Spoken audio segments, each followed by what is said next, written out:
같이 묵상 기도드리시겠습니다.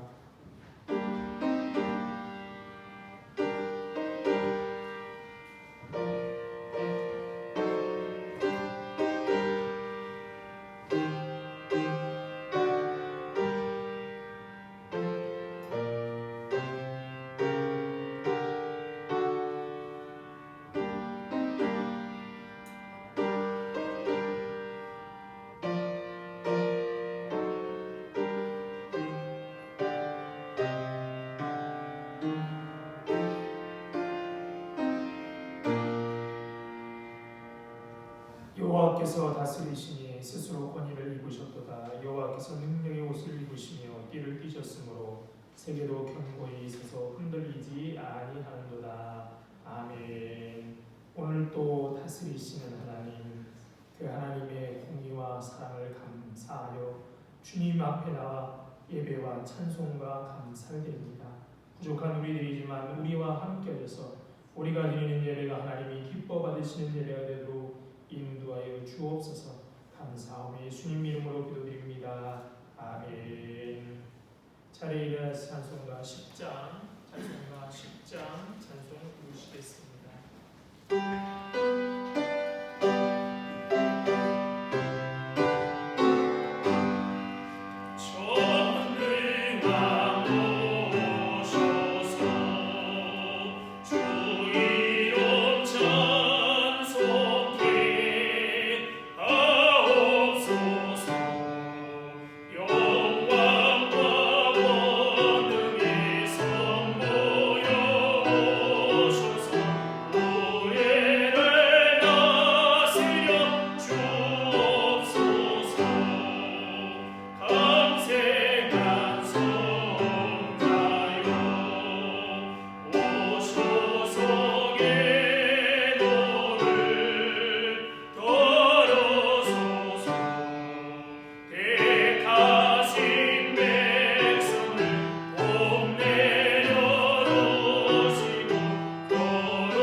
성시기도 가시겠습니다. 그동문 10번입니다.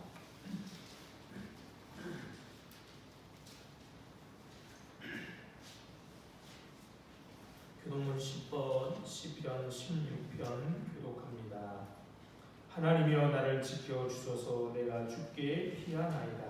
내가 여호와께 아뢰되 주는 나의 주님이시오니 주 밖에는 나의 일이 없다 하나이다. 땅에 있는 성도들은 존귀한 자들이니 나의 모든 즐거움이 그들에게 있도다.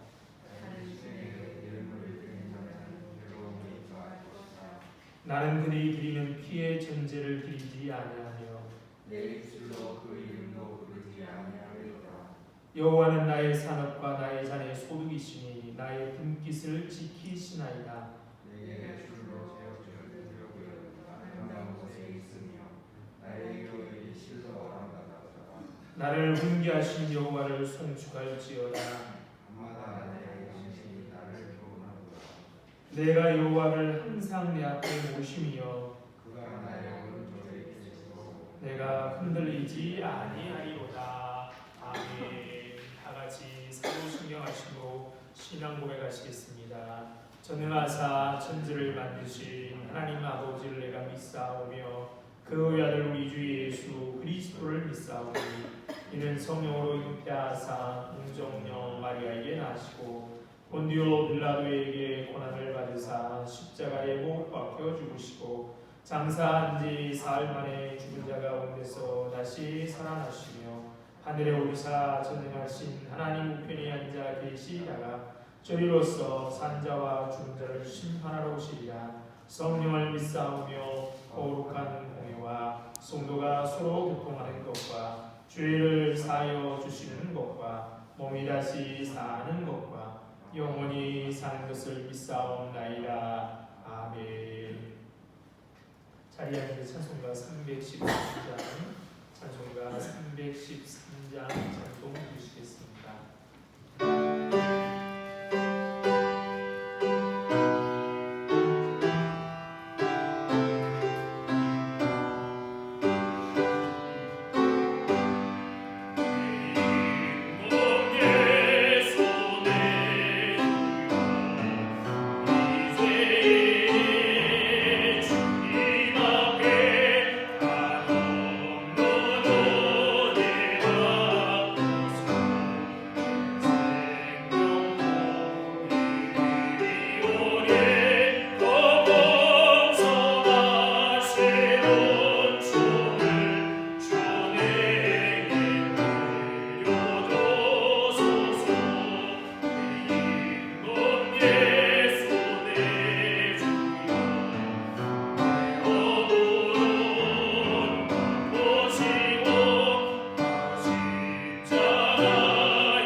전능하신 하나님, 하나님의 은혜로 하루를 시작하게 하심을 참 감사드립니다. 하나님 앞에 예배드리는 이 시간이 하나님 귀하게 사용되게 하시고 예배하고자 나온 이 작은 영혼들을 하나님 감사히 받아 주시옵소서. 하나님을 위한 예배의 영이 온 마음으로 예배하게 하시고 하나님이 함께 하심을 느끼게 하여 주시옵소서. 사랑이 많으신 하나님, 하나님께 죄를 지으며 나아가는 이 죄인들을 하나님 용서하여 주시옵소서. 거짓과 속임수가 넘쳐나는 이 세상에서 휘둘리며 살아가고 있습니다. 항상 타협하며 죄를 지어옵니다. 우리의 삶에 나태하고 사랑 없고 불순종하고 있습니다. 하나님, 저희의 부족함을 아시는 하나님, 저희가 그 예수의 이름을 믿으오니 하나님께서 위축되어 있는 우리와 함께 싸워 주시옵소서. 구원받고자 하니 하나님 도와주셔서 하나님의 영광을 찾는 귀한 자녀들로 세워주시옵소서. 하나님, 이렇게 살아가는 중에 예수 그리스도의 이름을 모르는 이들이 아직도 있습니다. 하나님, 그들의 마음을 아시오니 하나님께서 그 마음을 예수의 이름으로 채워주시옵소서. 예수님을 따르는 기쁨을 알게 하시고 참여하게 하여 주시옵소서. 항상 예수님의 이름을 전하고자 노력하는 자들이 있습니다. 하나님 세상 각지에서 목숨보다 복음을 귀하게 여기는 이들을 하나님 아시오니 그들의 생명이 되어 주시옵소서. 우리에게 또한 항상 기도하게 하셔서 그들을 돕는 자가 되게 인도하여 주시옵소서. 하나님 코로나가 다시 심해지고 있습니다. 이렇게 급박한 상황 가운데 하나님 질병에 고통받는 자들이 있사오니 그들을 육체적으로나 심적으로나 치유하여 주시옵고 이 상황을 하나님 얼른 해결하여 주시옵소서. 또한 코로나가 교회를 향한 비판의 이유가 되게 하지 마시고 교회가 세상의 빛이 될 수 있게 하여 주셔서 하나님의 영광이 두루 퍼지는 계기가 되게 하여 주시옵소서. 하나님 우리 교회를 위해 기도하오니 하나님께서 이루시고자 하는 것들이 우리 교회를 통해 이루어지길 원하옵니다. 하나님의 말씀으로 살아내고 말씀으로 성장하는 교회 되어서 하나님의 복된 뜻에 참여하게 하여 주시옵소서. 우리 성도님들 위해 기도하오니 하나님 우리의 각 마음에 오셔서 하나님과 우리를 가로막는 것들을 제거하시고 하나님만 바라보게 도와주시옵소서. 또 각 사람의 고난과 고통을 아시오니 하나님께서 해결하여 주시고 믿음의 흔들림이 있다면 더 견고해지도록 붙잡아 주시옵소서. 하나님 이제 말씀 듣습니다. 그 귀한 말씀이 우리의 마음을 움직이게 하시고 또 그 감동으로 하나님을 찾아 섬길 수 있는 자들로 만들어 주시옵소서. 하나님의 귀한 뜻을 알고자 하오니 하나님 가르쳐 주시옵소서.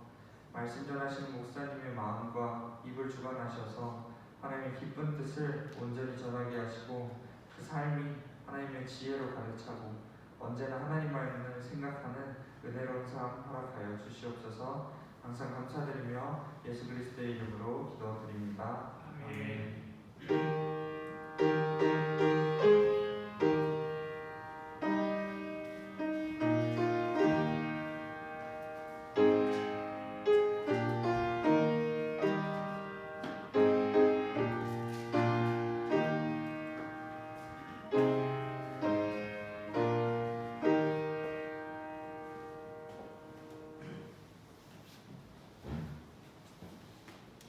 하나님 말씀 보시겠습니다. 하나님 말씀은 마가복음 12장 13절로 17절에 있는 말씀입니다. 마가복음 12장 13절로 17절에 있는 말씀입니다.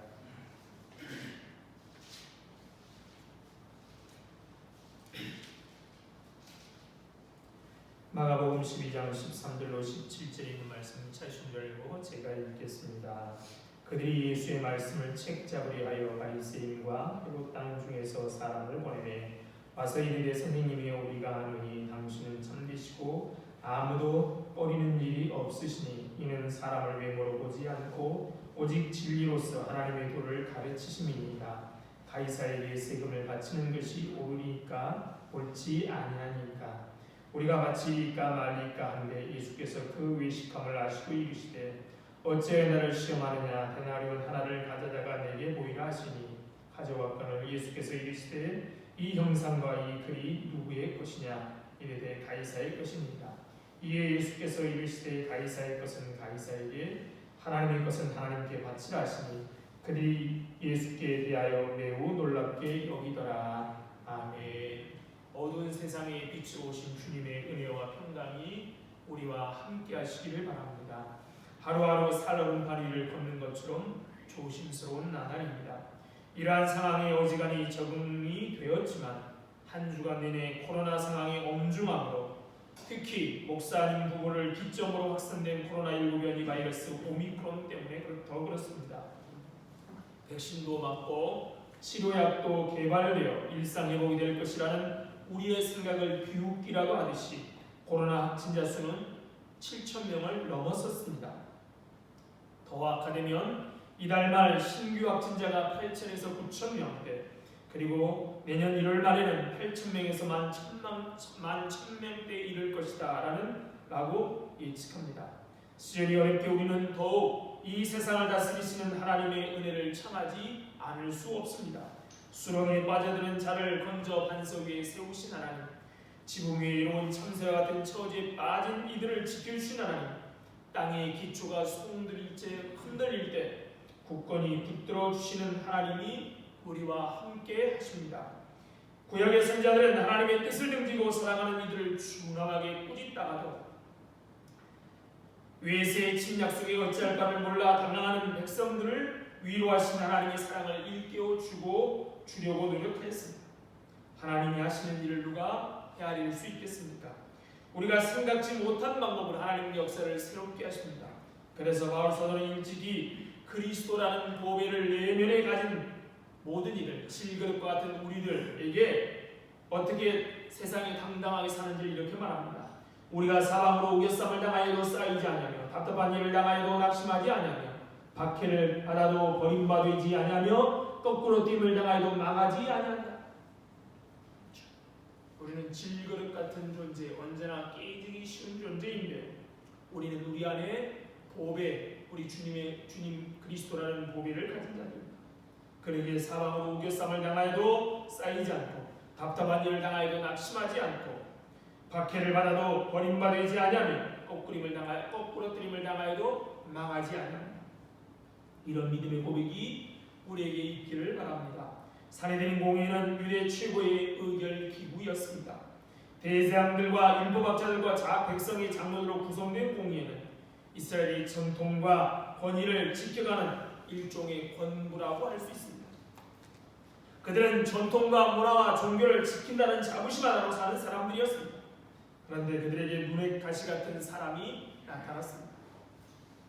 그는 안식일에 병을 고치고 그의 자들이 안식일을 범하는 하지 말아야 할 일을 하는 것을 용인할 뿐만 아니라 스스로 안식일의 주인이라고 말하기도 합니다.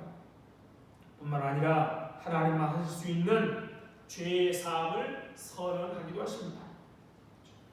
성전 체제를 뒤흔드는 바람을 서슴지 않는 것이죠. 죄의 사함은 성전에서 제사가 드려진 후에 제사장이 할 수 있는 거죠. 하나님의 이름을 빌려 할 수 있는 거예요. 그러므로 성전 체제를 뒤흔드는 바람도 서슴지 않았습니다. 그것은 사회를 밑바닥부터 뒤흔드는 일이었습니다. 그가 누구죠? 바로 우리가 아는 예수님이십니다. 예수님은 율법의 질곡 아래 살고 있는 이들의 불행을 눈물겹게 바라보면서 율법의 본래 정신을 되살리려고 애쓰셨습니다. 그것은 한마디로 생명을 살리고 풍요롭게 하는 것이었습니다. 하지만 살해드린 공예로 대변되는 당시의 지도층은 그런 예수의 행태가 결국은 자신들의 토대를 무너뜨릴 것이라고 의식적 또는 무의식적으로 판단했던 것입니다. 위안진 이들에게 진실은 늘 위험해 보입니다. 그래서 그들은 아첨꾼들을 곁에 두고 바른 소리 하는 사람들을 멀리합니다. 사도행전에서 사도들을 뭐라고 사람들이 불렀는지 아십니까? 천하를 어지럽게 하는 사람들이라고 말합니다. 안디옥교에서 그리스도인이라는 말이 처음 쓰이는데요, 그것도 또한 비웃음조로 하는 얘기죠. 사도들, 그리스도인들은 자기들의 운명을 승명이라고 여기고 사는 사람들에게 다가가 그들이 역사의 주인일 뿐만 아니라 하나님 나라의 일꾼이라고 일깨웠습니다. 그것은 결과적으로 강고한 체계의 틈을 만드는 행위였습니다. 힘 있는 사람들이 그런 것을 곱게 볼 리가 없지요.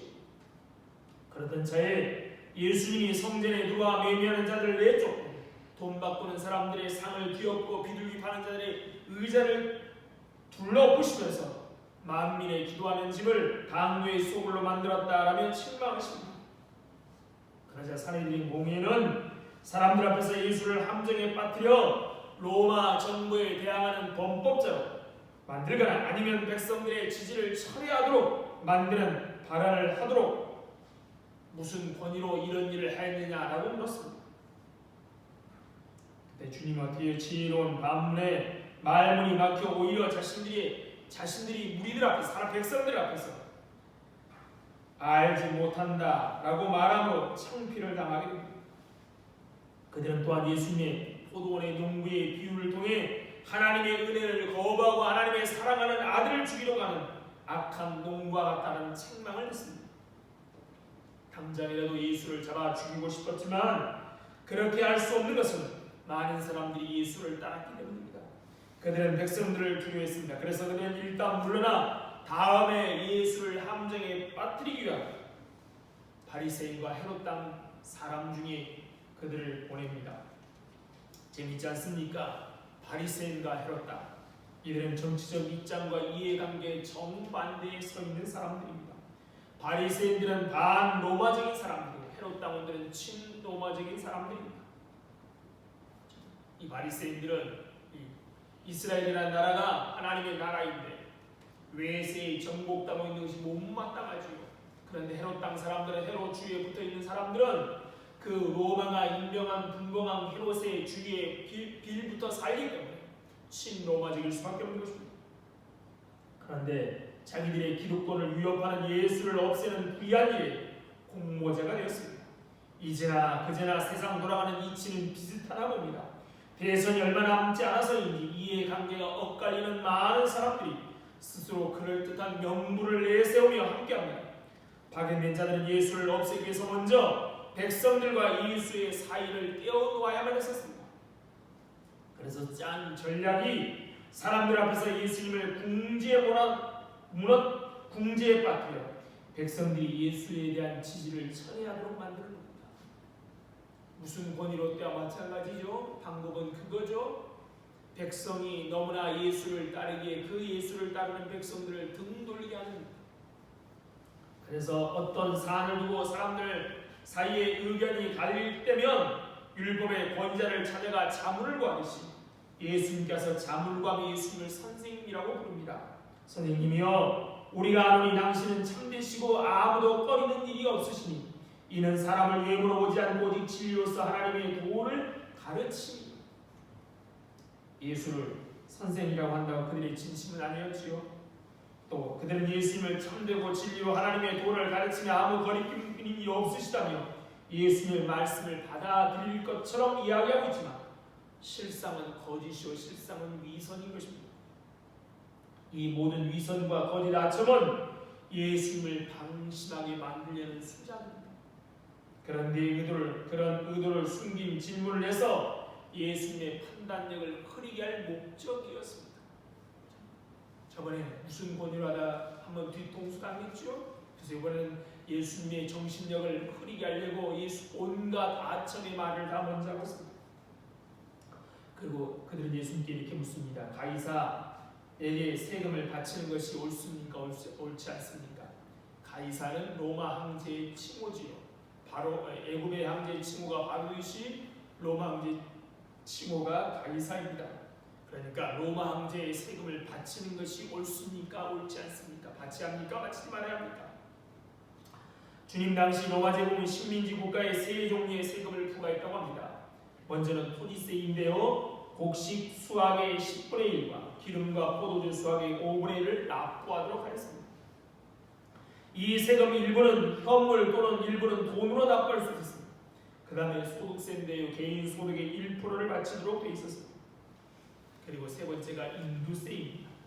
남자는 14세에서 65세, 여자는 12세부터 65세까지 이 인두세를 바쳐야 되는데 한 명당 한 데나론이었습니다. 지금 바리새인들이 말하는 이 세금은 바로 인두세를 가리킵니다. 유대인들은 이 인두세를 민족적 굴욕의 표시로 간주하여 몹시 추모했습니다. 그 이유는 이 세금을 바쳐야 하는 데나리온 표면에 왕관을 쓴 로마의 황제 얼굴이 각인되었기 때문이기도 하지만 더 중요한 것은 자기 나라를 정복한 로마 제국 황제에게 바쳐야 한다는 세금이었기 때문입니다. 그러므로 이 인두세를 바친다는 것은 자신들이 로마 제국의 속국의 백성, 식민지 백성들 스스로 자인하는 겁니다. 유대인들은 하나님의 백성이라는 자긍심을 가지고 살아가는데 인두세를 바치는 우리는 하나님 나라의 백성이 아니라 로마 제국의 백성, 그것도 식민지 백성이라는 뜻이죠. 따라서 그 세금을 내는 것은 민족적 자존심을 크게 상하게 하는 것이었습니다. 그래서 대부분의 유대인들은 이 세금 내는 일을 즐거워하지 않았습니다. 그래서 예수님이 세금을 바치는 것이 옳다라고 한다면 반민족적 행위자로 낙인 찍어서 백성들의 기대를, 지지를 철회시킬 수 있고, 반대로 그 세금을 바치는 것이 옳다라고 한다면, 옳지 않다라고 한다면 로마에 대항하는 범법자, 그렇죠? 로마 황제의 권위를 인정하지 않은 반역자로 낙인 찍어서 로마 정부에 넘겨줄 수 있는 것이죠. 이들이 심사숙고한 끝에 가져온 질문이 얼마나 참 어렵겠습니까? 대답하기. 예수님께서 이렇게 대답하셔도 저렇게 대답하셔도 잡힐 뿐만 아니라 죽음을 면하기 힘들 것입니다. 그러나 그들은 상대하는 예수님이 누구신지를 몰랐습니다.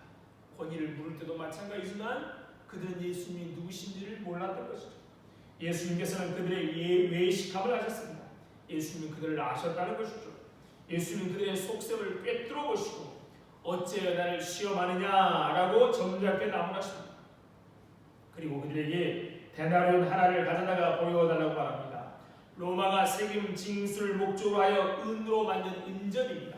주조, 관, 공식 앞에 있는 데나리온은 한 면에는 월계관을 쓴 황제의 흉상이 양각되어 있습니다. 그리고 거룩한 아우구투스의 존엄한 아들 디벨리우스 황제라는 문구가 써 있습니다.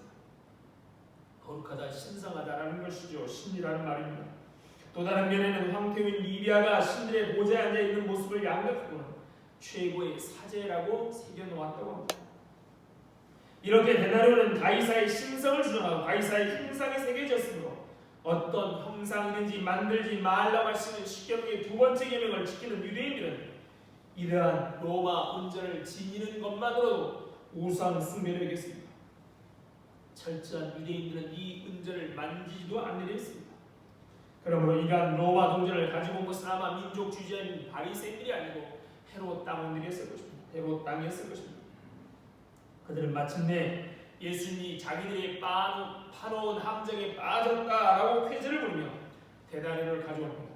사실 그것은 로마 은전을 그들이 가지고 있었다는 것이므로 그들이 예수를 책잡을 만한 그런 자격이 없다는 것을 만천하에 드러내매도 불구하고 그들은 그것조차 인식하지 못하고 즐거워서 예수를 함정에 빠뜨리다는 즐거움에 한다름에 그렇죠? 기쁨으로 즐거움으로 데나리온을 예수 앞에 가져옵니다. 예수님은 그들에게 이렇게 묻습니다. 이 형상과 이 글이 누구의 것이냐? 그들은 아는 질문에 신이 난 초등학생들처럼 대답합니다. 가이사의 것입니다. 그때 예수님 갑작스럽게도 단호한 말씀을 하십니다. 가이사의 것은 가이사에게, 하나님의 것은 하나님께 바치라. 로마 제국과 그 황제에게 반역을 부추기는 말도 아니고 그렇다고 하나님에 대한 신앙과 백성의 신뢰를 저버리는 말도 아니었습니다. 그러자 그들은 백성 앞에서 예수의 말을 도저히 책잡지 못하고 그저 예수의 대답에 놀랐을 뿐입니다. 가이사의 것은 가이사에게, 하나님 것은 하나님께라는 우리 주님의 답변에는 두 가지가 있는 것이죠. 가이사의 것은 가이사에게 바치라는 겁니다. 또 하나는 하나님의 것은 하나님께 바치라고 말씀하십니다. 먼저 예수님은 가이사의 것은 가이사에게 바치라고 말씀하셨습니다. 가이사에게 요구하는 세금을 내야 한다는 것입니다. 이 가르침은 예수의 말씀으로 사도들의 서신서에 반복적으로 등장합니다. 주님만 그런 게 아니라요, 주님을 따르는 사도들도 말합니다. 바울은 로마 성도들에게 모든 자에게 줄 것을 주되 조세 받을 자에게 조세를 바치고 관세를 받을 자에게 관세를 바치고 두려워할 자를 두려워하며 존경할 자를 존경하라라고 말합니다. 베드로 역시 인간의 모든 제도에 순종하라라고 말씀합니다. 가이사가 두려워 그렇게 하라는 것입니까? 인간의 제도나 국가의 처벌이 무서워서 그렇게 해야만 합니까? 그렇지 않습니다. 예수님은 사람을 두려워 그렇게 하라고 말씀하지 않으셨습니다. 베드로는 주를 위하여 인간의 모든 제도에 순종하라. 인간의 모든 제도에 순종하라 앞에 뭐가 붙느냐? 주를 위하여라는 말이 붙는 것입니다. 바울 역시 모든 것은 다 하나님께 정하신 것이고 권세를 거스린 자는 하나님의 명을 거스린 것이기 때문에 마땅히 조세를 내야 할 자에게 조세를 바치라고 명령하는 것입니다. 사람이 두려워서가 아니라요, 국가가 세금을 내는데 거절하면 그 따르는 불이익이 커서가 아니라 하나님이 그 권위를, 그 권세를 주신 분이기 때문에 하나님을 두려워하는 마음으로, 경외하는 마음으로 그렇게 하라는 겁니다.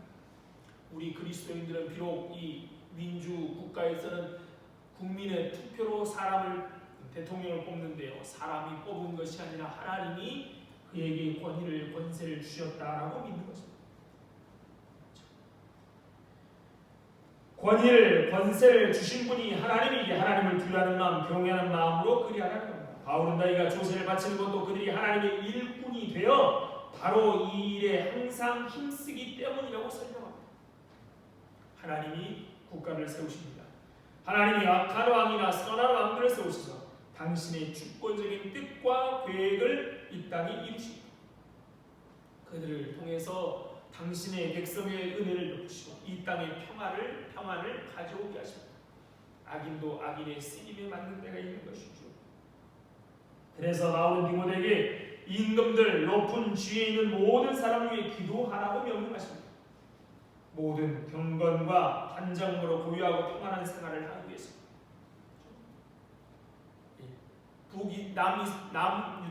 유다가 멸망하기 전에 포로로 먼저 잡혀가지요. 바벨론으로 끌려간 포로들에게 아직 이스라엘이 남유다가 완전히 멸망하기 전인데 에레미야가 어떻게 예언합니까? 너희는 바벨론을 위해서 기도하고 열심히 살아라 라고 말합니다. 우리는 포로도 돌아올 것이라는 소망을 갖고 언제 우리가 벗어날까가 아니라 그 땅을 위해서 평안을 빌며 열심히 살라고 하죠. 하나님이 하셨기 때문에 그렇습니다. 디도서의 기도에게 쓴 편지에도 바울은 통치자들과 권세 잡은 자들에게 복종하고 순종하며 모든 선한 일을 행하기를 준비하게 하라. 국가에 기본적으로 순종하고 국가가 선한 일을 행하는 것, 통치자를 세우신 하나님의 뜻인 평안과 정의를 이 땅에 실현하는 일, 악한 자를 징벌하고 선행한 자를 포상하는 일을 할 수 있도록 순종함으로 도우라는 겁니다. 그렇다고 이 말씀은 정부에 대한 무조건적인 순종과 지지를 하라는 말씀은 아닙니다. 세례 요한과 예수님은 모두 부패하고 타락한 지도를 책망하셨습니다. 히브리인들의 수가 많아지자 불안을 느낀 애굽의 바로는 시프라와 부하라는 산파를 불러 히브리 여인의 아이를 낳을 때 산의 아이면 죽이라 라고 명령을 내립니다. 그렇죠? 여자아이는 살리고 남자아이는 죽이라고 명령을 내립니다. 근데 산파는 어떻게 해요? 하나님을 거절하죠. 그 이유가 뭡니까? 하나님을 경외했기 때문입니다. 하나님을 두려워하기 때문에 옳지 않은 국가의 명령에는 거부해야 하는 것이죠. 반대로 이 말씀이 정부에 대한 모든 비판과 반대를 옹호할까요? 그렇지 않습니다. 예수님이 이 땅에서 모든 세금의 요구에 순종하셨고 부당하지만 재판과 신문을 당하셨습니다. 심지어 죄를 찾지 못했다고 판결불과 함께 예수를 십자가에 못 박거든요. 얼마나 부당합니까? 그런데도 하나님의 뜻을 따라 순종했습니다. 오늘날 우리 역시 예수님의 이 가르침을 진지하게 따라야 합니다. 하나님께서는 이 나라를 통치하고 세우셨다는 것을 잊지 말아야 합니다. 비난하고 욕하고 하찮게 여기고 무시하고 불순종한 일은 그 권위를 허락하신 하나님께 하는 것이라는 것을 여러분 기억하십시오. 동시에 우리는 하나님의 정의와 공의가 이 땅에 실현되는 것을 기대하고 기도해야만 합니다. 하나님의 종인 통치자와 정부가 하나님의 뜻에 거스려 국정을 운영할 때 담대하게 그것에 반대하고 겸손히 그것을 비판하며 때로는 순종을 거부할 수 있어야만 합니다. 그러나 잊지 마십시오. 무엇보다도 선으로 악을 이기라는 말씀을 하셨습니다. 그렇죠? 악은 악으로가 아니라요. 악은 선으로 이기는 겁니다. 예수는 또한 가이사의 것은 가이사에게 바치라고 말씀하실 뿐만 아니라 하나님의 것은 하나님께 바치라고 하십니다. 대단원에 누구의 형상이 새겨져 있습니까? 가이사의 형상, 로마의 황제 형상이 새겨져 있기 때문에 가이사의 것이라고 말합니다. 그렇다면 우리는 누구의 형상이 새겨져 있습니까? 창세기 1장 26, 27절에 하나님 우리를 이렇게 만드셨습니다. 하나님이 이르시되 우리의 형상을 따라 우리의 모양대로 우리가 사람을 만들고 그들로 바다의 물고기와 하늘의 새와 가축과 온 땅과 땅에 기는 모든 것을 다스리게 하시고 하나님이 자기 형상 곧 하나님의 형상대로 사람을 창조하시되 남자 여자를 창조하시고 하나님 우리를 어떻게 창조하셨다고 하나님의 형상대로 창조하셨습니다.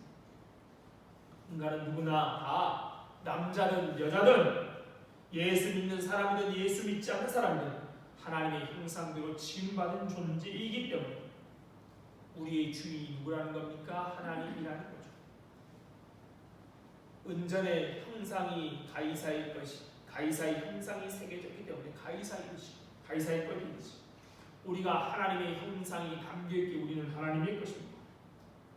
그런 인간은 자기 자신을 온전히 하나님께 드려야만 합니다.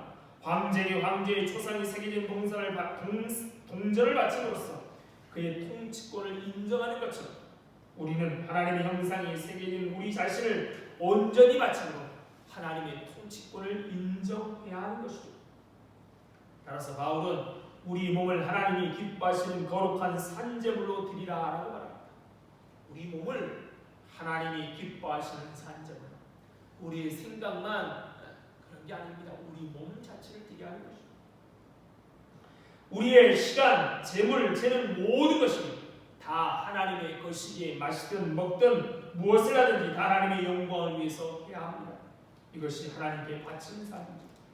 우리 몸만이 아닙니다. 우리 마음도 하나님의 것입니다. 그래서 주님은 어느 계명이 크냐라고 묻는 사람들에게 신명기 말씀을 인용하여 내 마음을 다하고 목숨을 다하고 뜻을 다하여 주 너의 하나님을 사랑하라라고 말씀하십니다.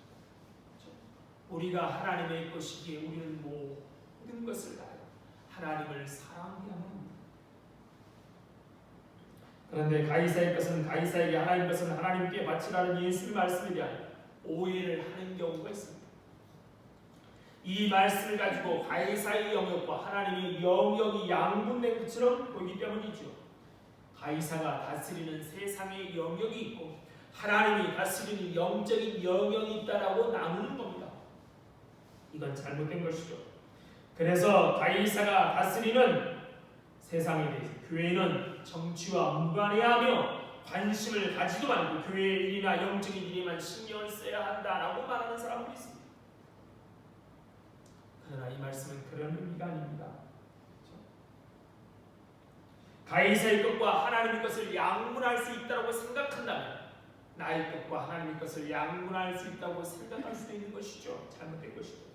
그래서 일주일 중에 하루는 하나님, 나머지 6일은 주일은 하나님, 나머지 6일은 내 마음대로 써야 한다거나 이 건물로 지어진 예배당 안에는 하나님이 통치하는 것이고 그 밖에는 아니기 때문에 예배당 안에서만 하나님을 잘 섬기면 되고 예배당 밖에서는 내가 어떻게 살든 괜찮다라고 생각합니다. 이게 바로 가이사의 것은 가이사에게, 하나님의 것은 하나님께 라는 말씀을 오해하는 것입니다. 하나님은 모든 것을 다스리신 분입니다. 우리의 삶을 다스리고 가정을 다스리고 교회뿐만 아니라 국가도 다스리십니다. 그러므로 우리는 잊지 말아야 하는 것이죠. 오늘 본문의 이야기는 결국 누구를 위해 무엇을 위해 사는가인 것입니다. 물질이 사람을 부리는 주인이 될 수 없듯이 정치 권력도 사람을 부리는 주인이 될 수 없습니다.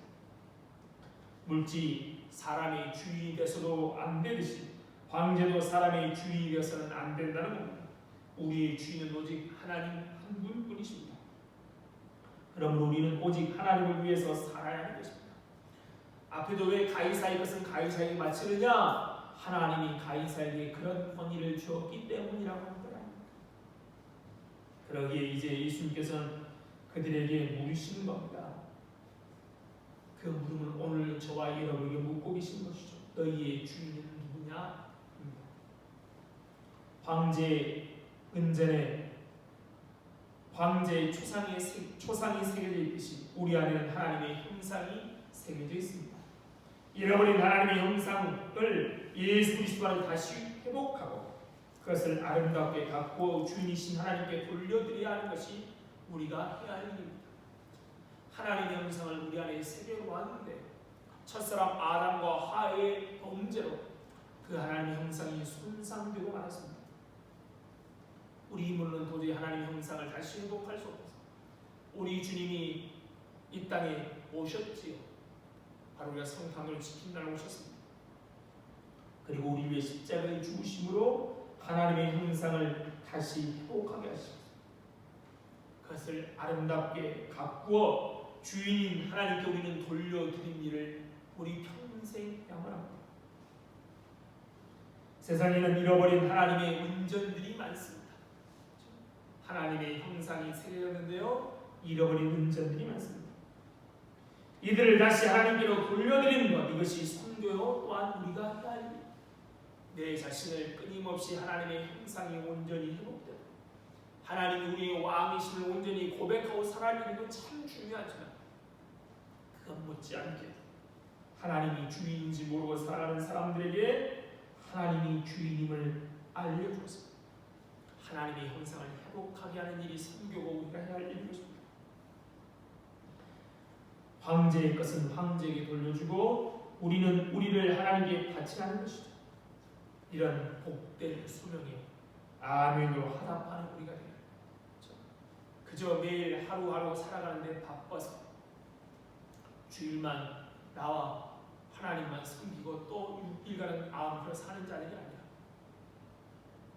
온전히 하나님이 우리의 주인임을 잊지 않고 하나님이 형상을 회복하는 일을 하시며 또한 그렇게 알지 못하고 사는 사람들 하나님의 형상이 회복되도록 하는 복된 소명이 아멘으로 화답하며 사시는 우리가 되기를 바랍니다. 참 좋으신 하나님, 은혜와 사랑을 감사합니다. 오늘도 우리를 부르시고 하나님의 것 삼아 주심을 감사드립니다. 하나님은 너무나 좋은 분이야. 우리가 필요한 모든 것을 주시고 우리가 생각지 못한 것까지 다 아시며 그래서 하나님 우리를 눈동자같이 또 때로는 필요할 때마다 때로는 채찍을 들기도 하시지만 또한 그 맞은 자를 싸매어 주시며 우리에게 좋은 것 주심을 감사드립니다. 우리가 하나님의 것임을 잊고 살아갈 때마다 하나님 깨닫게 해주셔서 하나님의 형상임을 잊지 않고 하나님을 드러내는 삶을 살아갈 수 있도록 은혜 베풀어 주소서. 세상의 염려 때문에 하나님을 모르고 살아가는 사람들, 또 세상의 즐거움 때문에 하나님을 모르고 살아가는 사람들이 세상에 너무나 많이 있습니다. 그들에게도 하나님이 그들의 주인임을 깨달을 수 있도록 우리를 사용하여 주셔서 온 땅이 하나님의 통치를 받는 복된 땅이 될 수 있도록 함께해 주옵소서. 이렇게 코로나 확진으로 인하여 연말 또 연시가 다가오는데 이렇게 참 불안과 걱정 속에 살아가는 사람들, 하나님 모든 것이 하나님이 다스림을 알고 우리가 조심하고 또 염려하지만 그러나 하나님께 모든 것을 맡기며 차분히 연말을 보내고 연시를 맞이하며 준비하는 자들 될 수 있도록 함께해 주옵소서. 하나님 아시지요? 이런 좋은 끝맺고 시작하는 이 시기에 하나님 나를 계수하는 지혜를 주셔서 지혜로울 수 있도록 함께하여 주옵소서. 감사하며 예수님 이름으로 기도드립니다. 아멘. 찬송가 433장 찬송 부르시면서 준비하시는 분 계시겠습니다.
참 좋으신 하나님 은혜와 사랑을 감사합니다. 오늘도 우리를 다스리시며 끝까지 참고 기다리시며 우리에게 귀한 것을 주시는 그 하나님의 은혜에 감사하여 오늘도 주님 앞에 나와 귀한 물질을 드립니다. 이 물질과 함께 우리들을 받아주셔서 하늘의 귀하고 아름다운 일에만 사용하여 주옵소서. 물질이 없어서 건강 때문에 사랑하지 못하고 또 믿음이 없어서 하나님의 영광을 가리지 않도록 미리미리 넉넉하게 채워주셔서 하나님께 영광을 돌리며 사랑할 수 있도록 함께하여 주옵소서. 하나님 아시지요? 이렇게 수능을 보고 점수를 받아든 우리 귀한 청소년들, 청년들이 있습니다. 하나님 그들에게도 하나님이 주인임을 깨닫고 어떤 성적이 나왔든 또 입시에 어떤 결과가 주어지든 간에 하나님의 다스리심이 공의로울 뿐만 아니라 하나님의 다스리심이 사랑이 넘치는 다스림을 깨닫고 인내하며 견디며 하나님 주신 아름다운 일들을 감당해가는 빛난 자들로 설 수 있도록 함께하여 주옵소서. 감사하며 예수님 이름으로 기도드립니다. 아멘.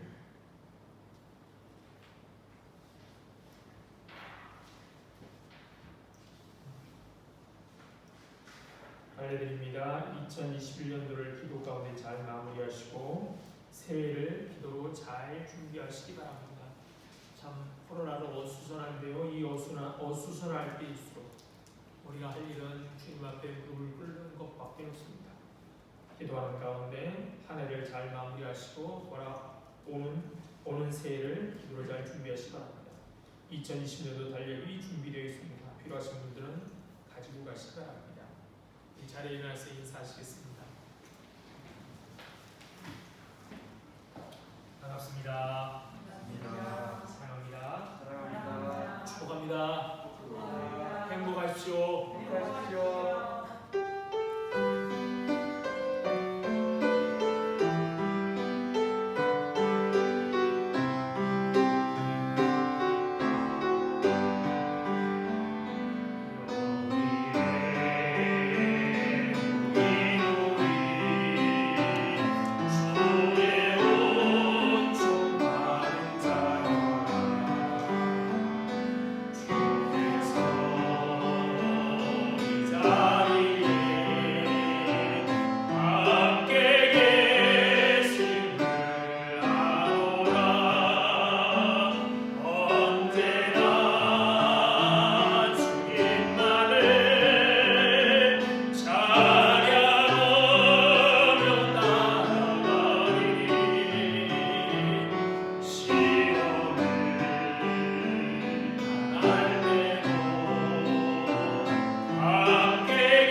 하나님 아버지의 다함 없으신 사랑과 성령님의 교통하심이 오늘도 하나님의 다스리심이 정의롭고 공의롭고 옳다며 그 주님의 다스림의 기쁨으로 반응하기를 소원하는 이 자리에 모인 모든 성도들 위해와 그들의 가정과 하는 일 건강 위해 또 우리 공동교회 위해 이제로부터 영원토록 함께 있을지어다.